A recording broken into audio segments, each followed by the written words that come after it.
Bonjour et bienvenue dans ce nouvel épisode de Retail Squad. Retail Squad est le podcast dédié aux personnalités du retail d'aujourd'hui et de demain. Je suis Laurent Simonin, cofondateur et CEO de Smart Traffic. Pour ce tout premier épisode de la saga Retail Squad, j'ai le plaisir de recevoir Cathy Collard-Gégère, CEO sortante de Picard-sur-Gelée. Cathy, bonjour et bienvenue. Cathy, je vous propose pour commencer de nous parler de votre parcours. Bonjour Laurent, bonjour à tous. Alors moi j'ai débuté dans le retail il y a déjà 29 ans. Mon parcours est fait finalement de 15 ans de magasin et presque 15 ans de fonction stratégique. Donc vous voyez un bel équilibre. 15 ans de magasin, ça a été effectivement démarrer comme chef de rayon, franchir toutes les étapes en magasin jusqu'à directrice d'hypermarché. Donc ça m'a occupé les 15 premières années. Et puis ensuite, j'ai été sur des fonctions plus stratégiques que sont le marketing, les achats, la direction régionale, direction d'enseigne, puis direction générale. Alors j'ai cette particularité de connaître dans le retail des schémas de gouvernance très différents parce que j'étais chez Auchan, en fait, ce monde finalement d'intégrer. J'ai été chez Intermarché, qui est là pour le coup, qui fonctionne plus comme une coopérative avec le monde des indépendants. Et puis ensuite chez Picard, dont l'actionnaire majoritaire était un fonds d'investissement, donc une entreprise sous LBO. J'ai aussi la particularité finalement de connaître le retail en France, mais aussi à l'international, puisque j'ai eu l'occasion de passer 3 ans et demi en Chine. Et quand je suis rentrée, j'ai travaillé en centrale d'achat internationale pour Auchan. Donc j'avais l'opportunité de travailler avec les 14 pays. Donc j'ai aussi cette particularité-là. Donc ce qui fait que ça fait de moi aujourd'hui un dirigeant du retail finalement qui a connu tous les postes, qui est capable de faire systématiquement l'ascenseur entre une vision, une stratégie, mais aussi d'aller vérifier au plus près des collaborateurs, au plus près du client final, ce que ça dit en termes de transformation, puisque je suis moi-même issue du carrelage, donc je suis très confortable effectivement à être en magasin au plus près effectivement des équipes. Cathy, vous avez utilisé un terme qui me paraît intéressant, celui de carrelage. Est-ce que vous pouvez nous expliquer ce que ce terme signifie ? C'est vrai, c'est l'expression parce que tous les magasins, en fait, à l'époque, c'était du carrelage, vous voyez, et en opposition peut-être avec la moquette qu'il y avait dans les bureaux à l'époque. Donc, quand on disait on vient du carrelage, en fait, c'est qu'on venait du magasin, on venait de l'opérationnel, on venait véritablement de fonctions très proches du client final. Donc, c'est vraiment un jargon du retail. Donc, venir du carrelage, c'est venir du magasin, venir de là où ça se passe, là où ça se transforme. Donc, voilà, c'est une expression qui est restée, bien que, effectivement, les magasins sont plus tous faits en carrelage et il n'y a souvent plus de moquettes dans les bureaux. Je suis un pur produit du retail, j'ai vraiment appris mon métier au premier niveau de l'encadrement, chef de rayon. Et en fait, cette idée m'est venue parce que moi, j'ai fait une école de commerce et en fait, à 19 ans, j'ai fait un stage chez Auchan avec un chef de secteur. Et en fait, ce qui a résonné terriblement chez moi, c'est qu'il avait un champ de responsabilité énorme. Il décidait des produits qu'il allait mettre en tract, il achetait, il avait la main sur son compte d'exploitation, il avait en charge une équipe assez importante. Et en fait, quand j'ai passé 3 mois avec lui, je me suis dit, ouais, quand je serai grande, en fait, c'est vraiment ça que j'ai envie de faire.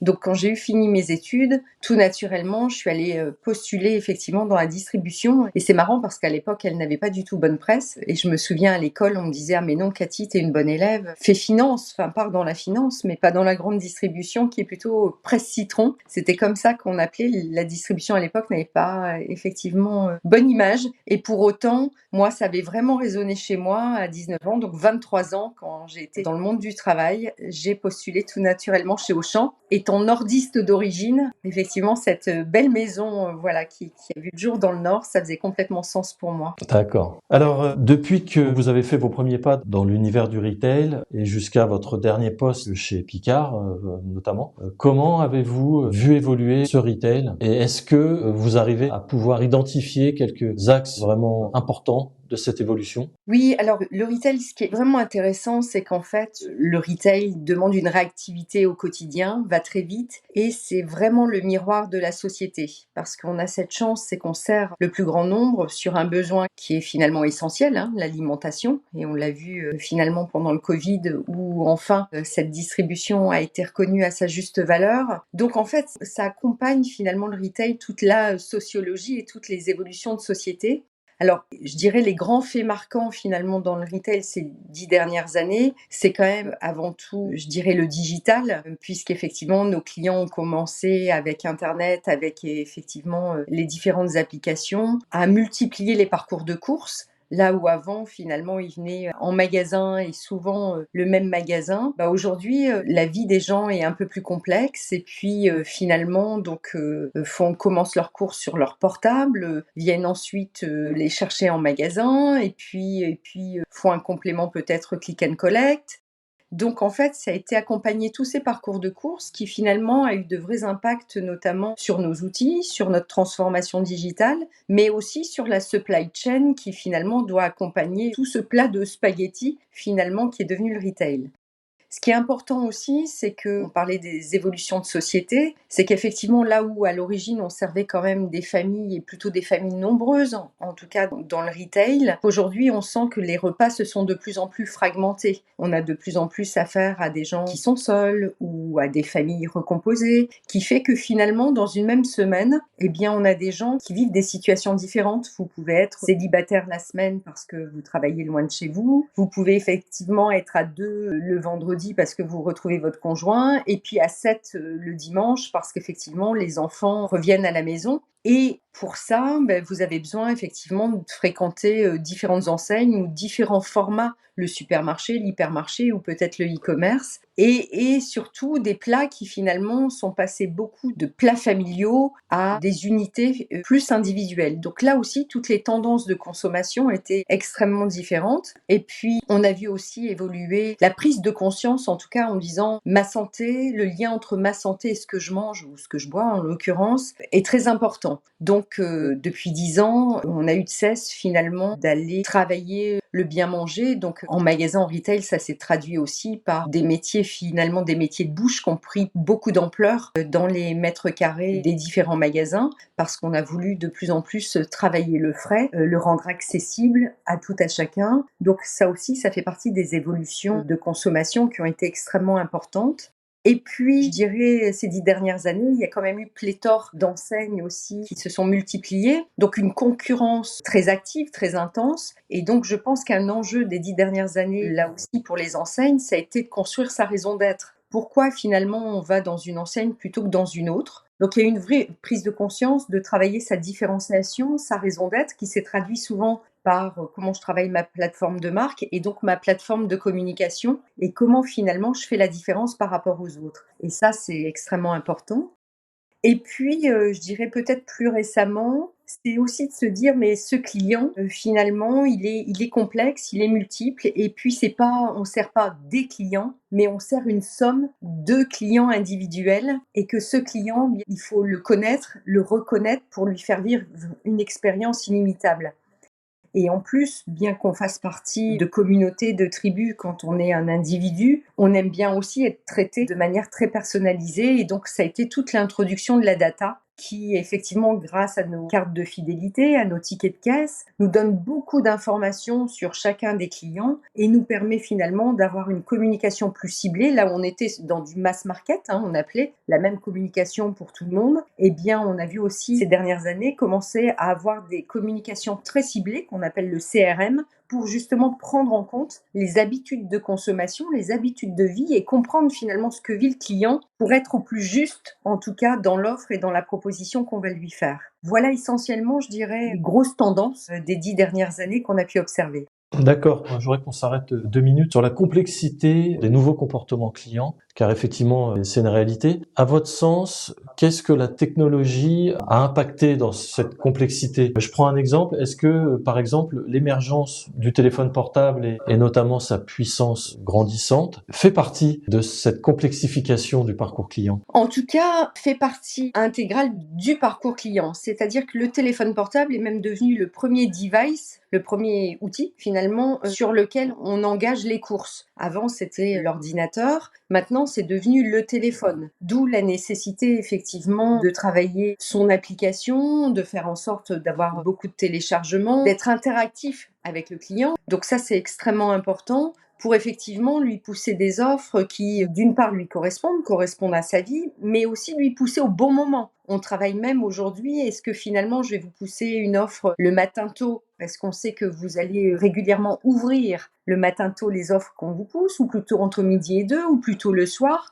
Donc vous voyez, cette data et cette analyse finalement de votre comportement digital permet même d'affiner les propositions d'offres, mais aussi quand on vous les pousse, parce qu'on sait qu'on a plus de chances que vous soyez réceptif à ce moment-là. Et puis ça permet effectivement à un téléphone de recueillir aussi vos avis, ça va dans les deux sens. L'enseigne pousse un certain nombre de choses, mais aussi ce dont on a besoin pour enrichir l'expérience et vous comprendre et comprendre les clients, c'est récolter aussi vos avis. Donc ce qui est extrêmement intéressant, c'est que là aussi, avant c'était des avis voilà, que chacun tapait, maintenant on est sur des avis vocaux, c'est-à-dire à peine vous êtes sorti d'un magasin, on peut vous pousser effectivement, alors comment avez-vous vécu l'expérience? Avant vous deviez l'écrire. Maintenant, vous êtes dans la rue et vous actionnez simplement voilà, un petit bouton et vous racontez votre expérience. Et les verbatims, on sait, sont très très riches finalement pour les analyser. Donc cet outil est devenu très intéressant, voire le premier outil, effectivement, qui nous permet d'être en communication interactive et très très riche avec nos consommateurs. Merci. Maintenant, un sujet un peu plus vaste. Je pense pas qu'on ait le temps aujourd'hui d'en faire complètement le tour, mais je voulais néanmoins qu'on l'aborde. En tant que dirigeant d'une société technologique dédiée au retail, j'observe, alors c'est peut-être pas vrai dans toutes les verticales du retail, et là on va parler des postes de management et de direction. J'observe que les femmes sont souvent sous-représentées, et donc je voulais avoir un peu votre avis sur ça. D'abord, est-ce que vous confirmez qu'il y a malgré tout encore une sous-représentation? Est-ce que vous avez pu remarquer que c'était malgré tout plus difficile parce qu'on a souvent l'image du retail, alors surtout dans la grande distribution alimentaire,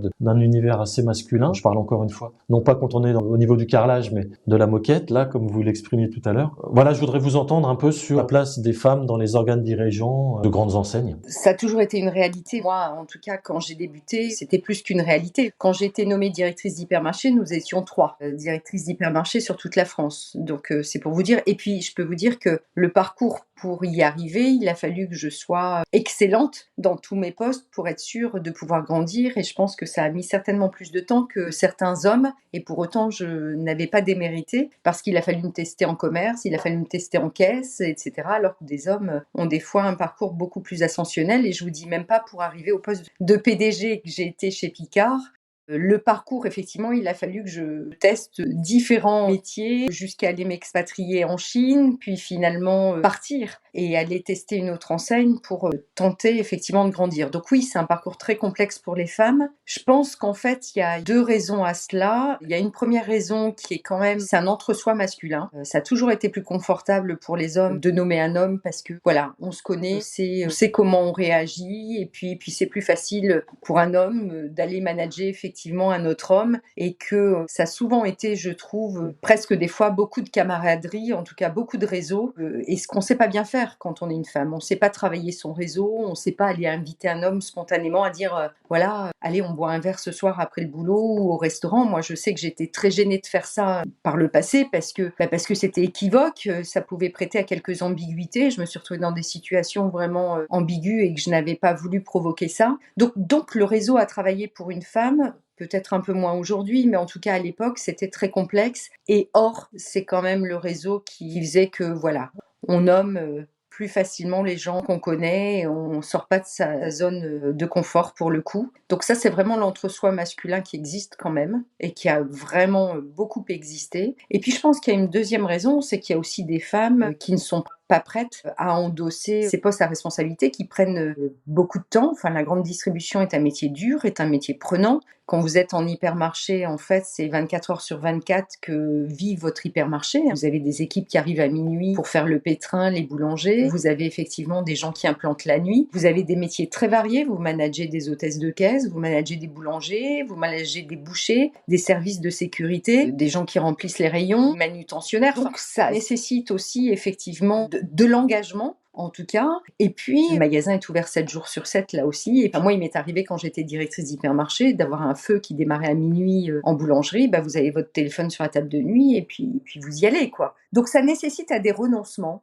aussi. Enfin moi je n'ai pas peur de dire que je suis pas allée conduire mon fils à l'école, jamais, je suis jamais allée le rechercher parce que c'est des horaires qui convenaient pas finalement au métier que j'exerçais. Et pas grave, le tout c'est d'être OK avec ça, de pas culpabiliser et puis de mettre un projet de famille autour de ça pour que tout le monde vive ça correctement. Donc c'est des métiers, quand on dit à la fois oui je comprends pas, je suis pas directrice hypermarché pour autant j'en suis tout à fait capable, mais à la fois je vais être là à 10h, partir à 18h, effectivement c'est pas compatible. C'est pas compatible. Donc c'est aussi voilà un métier dur, fait de renoncement, un métier difficile aussi parce que vous remettez en cause à l'heure, vous avez votre chiffre d'affaires qui tombe à l'heure quand on est dans la distribution et donc ça demande une réactivité tous les instants. Donc voilà, donc je pense qu'il y a des hommes comme des femmes d'ailleurs qui ne sont pas faites pour ces métiers et qui finalement ne souhaitent pas prendre non plus des responsabilités extrêmement importantes parce que les prendre, c'est aussi faire preuve de renoncement et c'est vrai aussi quand on est directeur général. C'est des renoncements, alors c'est un métier passionnant, moi que j'adore parce qu'il est effectivement au service d'une vision, d'une stratégie et que ce métier est passionnant, on se l'est dit, parce que ça accompagne la vie des gens et Dieu sait que la vie des gens est en pleine évolution et que ça crée donc beaucoup d'opportunités pour le retail pour se réinventer. Mais du fait, ça demande effectivement un prisme, un engagement, des renoncements, une capacité de travail qui est énorme parce que c'est pas un métier facile. Mais à la fois, c'est un métier extrêmement passionnant parce qu'on sert le plus grand nombre. De prime abord, on pourrait imaginer que c'est pas forcément compatible avec la vie de famille et la construction d'une famille. Quand on est dirigeant ou dirigeante d'une enseigne de retail, c'est une forme d'abnégation. On doit s'y jeter corps et âme et ça peut du coup complexifier l'organisation privée. Oui, c'est ça. Je dis pas que c'est pas compatible parce que moi je suis maman et mariée par ailleurs et tout ça fonctionne bien, mais ça veut dire qu'en tout cas c'est un projet de famille avant tout, à mon sens, pour effectivement avoir l'engagement à la hauteur de ce que demande ce métier.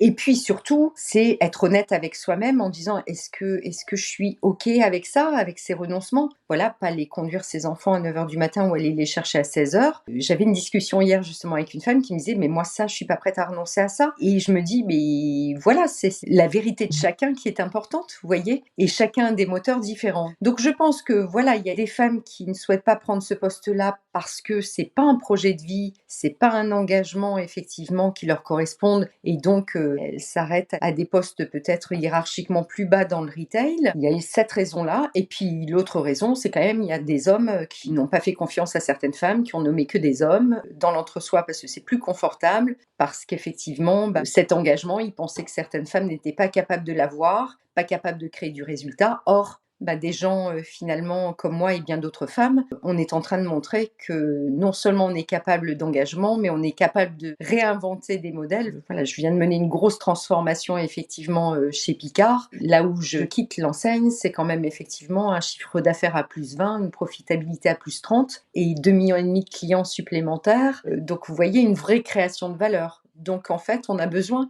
là aussi, je pense, de rôle modèle de femmes qui montrent que ce métier, elles l'aiment véritablement, qu'elles en ont fait carrière et qu'en plus, elles réussissent dans ce métier. Merci pour vos réponses. Est-ce que vous avez malgré tout observé des évolutions sur les dernières années? On trouve plus de femmes aujourd'hui dans des postes de direction? Oui, il y a bien sûr plus de femmes à des postes de direction. Bien sûr qu'il y a eu des évolutions parce que je pense qu'en fait, la parole s'est aussi libérée, chose qu'on ne pouvait pas faire, en tout cas à mon époque. Moi, quand j'ai débuté, c'était quand même compliqué d'aller parler de discrimination ou autre. En tout cas, moi, quand j'en ai parlé, on me disait « mais tu supportes pas la pression ?» Si tu supportes pas de la pression, tu quittes le retail. Alors que c'était pas de la pression, c'était de la discrimination. C'est pas pareil. Mais aujourd'hui, voilà, tous ces sujets-là, le cadre législatif a bien évolué. On peut plus tout dire. Le mouvement MeToo a certainement aidé aussi à ce que les femmes osent s'exprimer, osent prendre la parole. Et donc aujourd'hui, oui, il y a une évolution. Et dans les dernières nominations dans le paysage français du retail,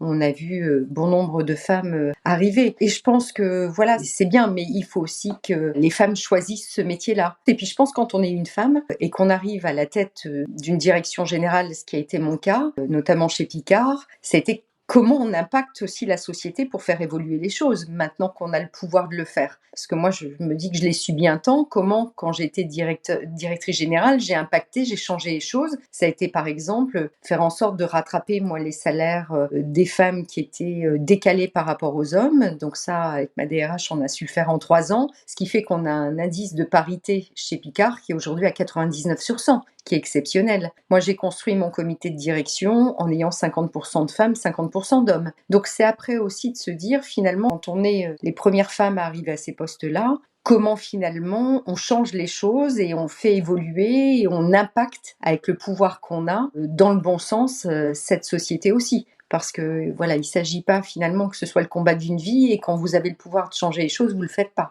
Donc il y a aussi, vous voyez, ce genre de choses, ce genre effectivement de projet à mener. Du coup, ça m'emmène à faire une transition sur un autre thème. Lorsqu'on s'est rencontrés il y a quelques semaines sur le salon Tech for Retail, on a eu le plaisir d'échanger avec vous quelques instants et vous m'avez expliqué un élément que j'ai trouvé très intéressant pour le coup, là, c'est l'incarnation. Aujourd'hui, effectivement, ce qu'on peut constater quand on observe un certain nombre d'enseignes, c'est qu'elles sont pas toujours incarnées, voire mal incarnées. Est-ce que vous pouvez nous dire quelques mots sur l'importance pour une enseigne d'être incarnée? Oui, moi je pense qu'aujourd'hui, on est dans l'ère de la communication et que ce qu'attendent les Français, c'est pas de la perfection, mais c'est de l'authenticité et c'est, on dit tout, on a besoin de sens. Donc en fait, le sens, ça se donne, ça s'explique et je trouvais que surtout dans un métier qui est en pleine transformation comme le métier du retail aujourd'hui, les choses sont pas si naturelles que ça et il faut parler. Et je vous disais, un enjeu majeur, c'est la raison d'être des entreprises. Pourquoi je choisis telle enseigne ou pourquoi je choisis pas telle enseigne. Et le consommateur aujourd'hui vote à travers finalement les achats qu'il fait parce que l'enseigne correspond à ses engagements ou pas. Et pour ça, pour donner à voir les engagements d'une enseigne, pour moi, il est essentiel effectivement de l'incarner, de la porter. Et c'est aux dirigeants pour moi de le faire parce qu'effectivement, c'est lui qui impulse, c'est lui qui effectivement décode ce qu'il est en train de faire. Et je trouve, moi, que incarner cette enseigne, notre enseigne en tout cas que l'on porte, ça résonne terriblement effectivement en externe pour le consommateur final parce que ça développe un capital sympathie, ça donne du sens, ça résonne ou pas d'ailleurs chez le consommateur final, mais aussi ça a beaucoup d'écho en interne où effectivement ça développe aussi une certaine fierté d'appartenance. Enfin, les collaborateurs sont très fiers quand effectivement on parle de leur entreprise en bien et que, enfin moi je me souviens, certains collaborateurs en magasin, quand je passais en magasin, me disaient « Ah mais voilà, nos clients parlent de Picard parce qu'ils vous ont vu à la télé, ils vous ont vu à la radio et vous avez expliqué les valeurs que l'on a dans l'entreprise, que vous avez renoncé à impacter effectivement les coûts de l'électricité dans le prix final du produit pour justement accompagner le pouvoir d'achat. » Et bien ça, finalement, si vous ne l'expliquez pas, le consommateur ne peut pas le deviner. Et à un moment, je trouve qu'on a une telle responsabilité d'accompagner la vie des gens, de prendre de vraies décisions pour accompagner là, notamment le pouvoir d'achat, etc., que ça s'explique. Donc c'est pour ça que vous avez bon nombre d'acteurs qui le font très bien. Hein. Si on cite Michel-Édouard Leclerc, Dominique Schelcher, Thierry Cotillard, eh bien effectivement, moi j'ai voulu être aussi cette part de voix pour incarner Picard, incarner toute la transformation qu'on portait, pour être le premier ambassadeur de mon entreprise. Et je peux vous dire que ça a vraiment créé un capital sympathie autour de la marque et qui fait qu'à un moment, et en plus, comme j'étais une femme, finalement, dans l'époque actuelle, ça résonnait aussi de se dire « Ah, mais cette entreprise est en plus voilà, dirigée par une femme, donc il y a de la modernité, il y a effectivement voilà, une autre forme peut-être d'empathie aussi avec la cuisine, les consommateurs finaux. » Donc je trouve que c'est très très important, effectivement, que chacune des marques, en tout cas moi j'ai pris un vrai plaisir à le faire. Ouais, c'était pas parfait, mais c'était avec ce que j'étais, toute l'authenticité, toute la transparence, et puis porter tous les travaux de mes équipes et tout l'engagement qu'elles mettaient au quotidien pour effectivement délivrer les meilleurs produits, les meilleurs parcours de course, le meilleur accueil en magasin. Mais oui, effectivement, je suis complètement d'accord avec vous. C'est-à-dire que l'incarnation, certes, ça met en avant l'enseigne, ça met en avant un certain nombre d'actions que l'enseigne mène, mais, et vous l'avez bien souligné, ça met surtout en lumière toutes les femmes et les hommes qui, au quotidien, œuvrent dans les magasins, au sein de l'enseigne. Et j'imagine que ça contribue à une forme de fierté qui se retrouve ensuite dans l'expérience que les clients de ces enseignes vivent. Donc très intéressant. Cathy, ce que je vous propose là comme dernier point et dernier thème là de notre échange de ce matin, et je voudrais en savoir un peu plus sur la vision que vous avez aujourd'hui sur le retail de demain. En quelques mots, quels sont les points de vigilance? Quel sera le rôle de l'innovation? Et pour terminer, qu'est-ce qu'on pourrait imaginer comme expérience client demain? Oui, les points de vigilance, je pense qu'on se l'est dit, c'est vrai depuis 10 ans, mais c'est encore plus vrai aujourd'hui, sa raison d'être. Travailler sa raison d'être, pourquoi on existe, pourquoi on est incontournable dans la vie des Français. Et pour ça, il faut comprendre qu'est-ce qu'on apporte de différent dans la vie des Français. Sinon, de toute façon, on disparaît. Enfin, je pense que le paysage montre là aussi des enseignes du retail qui ne vont pas bien, voire qui sont amenées à disparaître, parce que justement, on ne sait plus pourquoi on y va. C'est pas le prix, c'est pas la promo, c'est pas l'accueil, c'est pas le travail qui est fait en amont avec les filières. Donc on se dit finalement pourquoi on y va, ça résonne plus pour moi. Et vous savez, les Français attendent autant des gouvernements que des sociétés qu'elles s'engagent à changer la société et qu'elles contribuent effectivement au bien-être des Français. Donc je pense que ça, c'était vrai il y a 10 ans, mais alors plus que jamais, c'est vrai aujourd'hui, parce qu'aujourd'hui, c'est la mort de l'enseigne en fait qui est en jeu. Il y a effectivement l'accompagnement du pouvoir d'achat, forcément, dans la vision, parce qu'on ne reviendra pas au prix qu'on a connu avant, effectivement, ces crises, parce que les crises climatiques continuent et donc impactent terriblement les productions des fruits et légumes notamment et autres, parce que effectivement, quand bien même l'énergie est de nouveau en tendance baissière, elle ne reviendra pas non plus à son prix initial. Donc tout ça, ce sont des éléments qui impactent la production, effectivement, de l'alimentation notamment, mais pas que, et donc qui fait qu'on a un vrai sujet de travailler le pouvoir d'achat, et ça passe énormément aussi, quand on est dans le retail, par la proposition que l'on fait via les marques de distributeurs. Et ces marques de distributeurs, comment elles ont en fait un excellent rapport qualité-prix, parce que là aussi, il y a sauver le pouvoir d'achat, il y a accompagner le pouvoir d'achat, mais aujourd'hui, on ne veut pas du prix pour du prix. On veut du prix qui corresponde à une qualité acceptable pour ma santé, pour mon bien-être. Et d'ailleurs, on assiste plus à une déconsommation, je mange moins, mais je préfère effectivement manger très correctement, et il y a des produits qui n'ont plus lieu d'être parce que ne respectent plus la santé des consommateurs. Donc cela, pour moi, l'orientation santé, ce lien est désormais fait. Et il a été amplifié avec le Covid. Je suis ce que je mange, et ça c'est important, et on a cette responsabilité-là dans le retail, effectivement, de vendre des produits qui ont des bénéfices santé, ou en tout cas qui n'ont pas des effets néfastes sur la santé. Il y a aussi toute la RSE.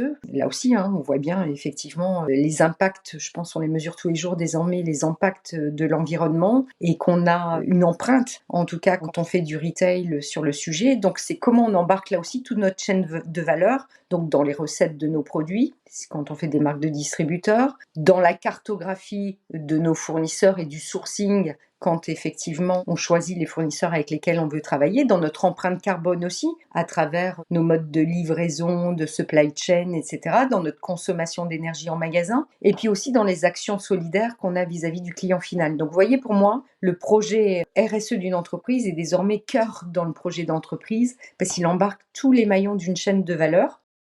Il y a des enjeux pour moi de point de vigilance extrêmement importants aussi, c'est l'humain. On voit que le rapport au travail a complètement changé, que les métiers du retail sont des métiers qui sont extrêmement en tension, parce qu'on se l'est dit tout à l'heure, c'est un milieu effectivement difficile, milieu pénible pour certains métiers, parce que des gestes répétitifs qui sollicitent notamment le physique. Donc là aussi, on a un vrai devoir de retenir nos talents et de travailler notre marque employeur sur la qualité de vie au travail par exemple, et autres, pour aller attirer des talents et puis les faire évoluer dans l'entreprise. Parce que ce qui est super dans ce milieu du retail, c'est qu'en fait l'ascenseur social fonctionne encore terriblement bien. Enfin, moi j'ai débuté chef de rayon, j'en suis PDG aujourd'hui, et je peux vous dire que je suis pas un exemple unique. Donc en fait l'ascenseur social dans le milieu du retail fonctionne parce qu'il est encore fait de mérite. Donc quand les gens s'engagent, ont des résultats, effectivement ça fonctionne encore que de construire une belle carrière dans le monde du retail.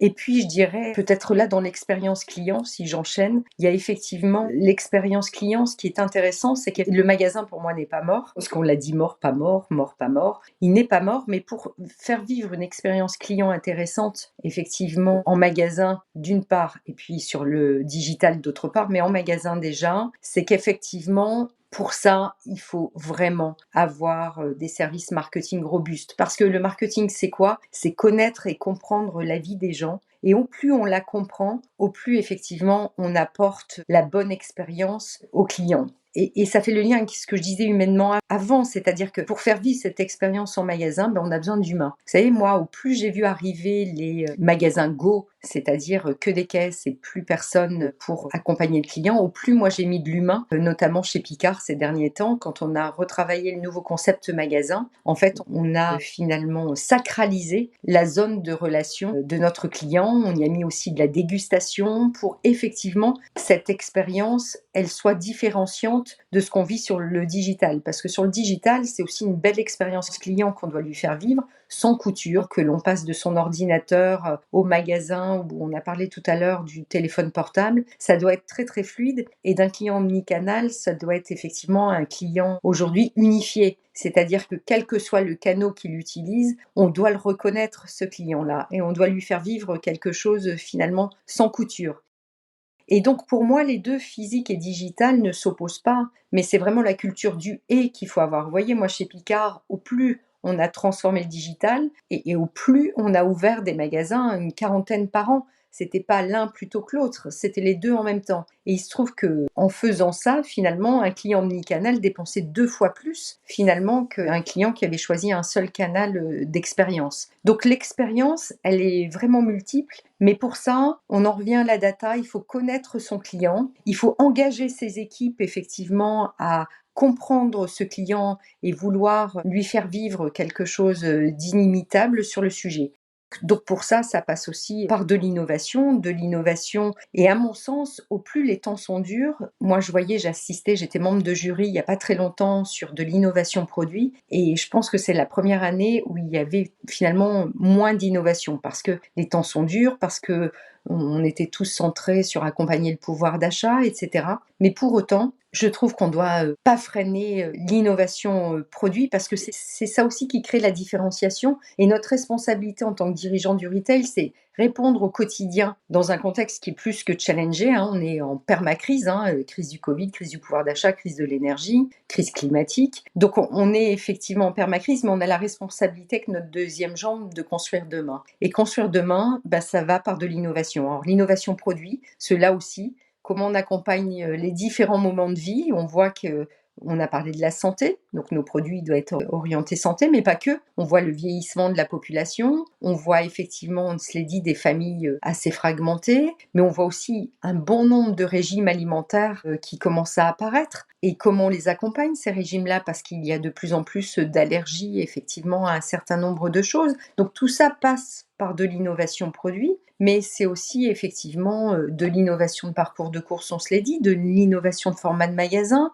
de l'innovation de la manière effectivement de parler à nos clients. Vous voyez, avant, sur nos sites, on mettait les fiches produits, et là aussi, vous lisez les fiches produits. Et nous, avec une petite start-up extrêmement intéressante, d'ailleurs, qui était pas très loin de vous, au salon du retail Eco, et qui effectivement a mis en avant nos collaborateurs, nos chefs de produits, pour parler de nos produits de manière auditive et de raconter une histoire, un storytelling autour de nos produits. Donc l'innovation, vous voyez, elle est multiple. Moi, j'aime ça. Je suis une entrepreneuse et j'ai une idée à la minute, parce que je trouve que le supplément d'âme de mon métier est là-dedans.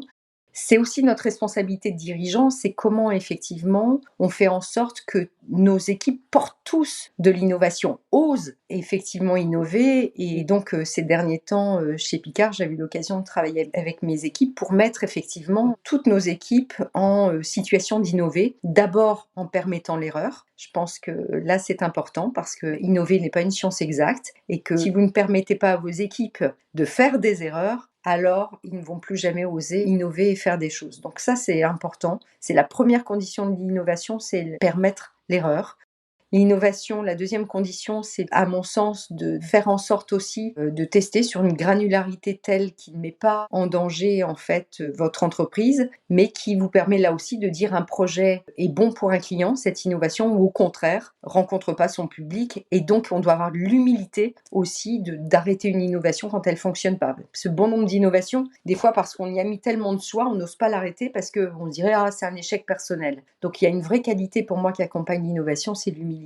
Donc voilà effectivement ce que je pense des 3 points que vous m'avez évoqués, Laurent. Et c'est vrai que c'est intéressant, parce que ce qu'on constate aussi, nous, il y a de plus en plus d'enseignes qu'on pourrait qualifier d'historiques, parce qu'elles existent depuis un certain temps, qui sont en train de revoir leur concept de magasin pour effectivement demain proposer une expérience, un vécu qui soit complètement différent de ce qui était jusqu'à maintenant. Et comme vous, j'ai pu observer dans 2-3 salons ou événements dédiés au retail que des enseignes type Ikea, KFC, le printemps réinventent aussi complètement leur concept de magasin pour que les personnes demain ne viennent pas simplement pour acheter quelque chose, mais aussi pour vivre une expérience. Complètement ça, qui doit être complémentaire au digital. Ou sinon, effectivement, pourquoi on prendrait du temps, ça coûte de l'argent aussi, dans le transport, etc., d'aller en magasin, alors qu'on peut tout se faire livrer de chez soi. Donc, il faut effectivement aller à la rencontre du client. Un espace physique doit servir à vivre quelque chose qu'on ne peut pas vivre par ailleurs sur le digital pour que ces canaux finalement fonctionnent en complémentarité pour une enseigne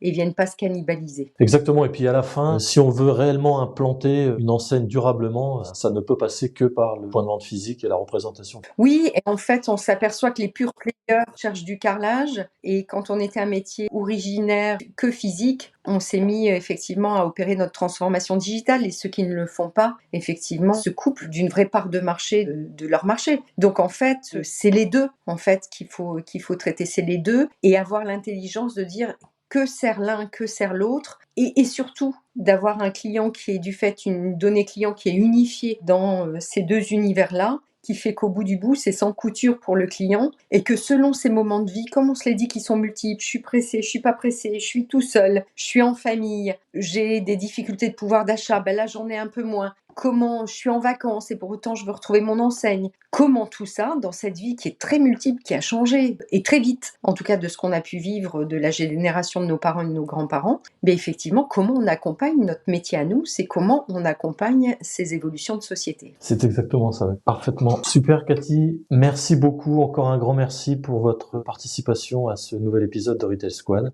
Merci beaucoup Laurent. Quant à nous, chers auditeurs et chères auditrices, je vous donne rendez-vous dès le mois prochain pour un nouvel épisode de Retail Squad.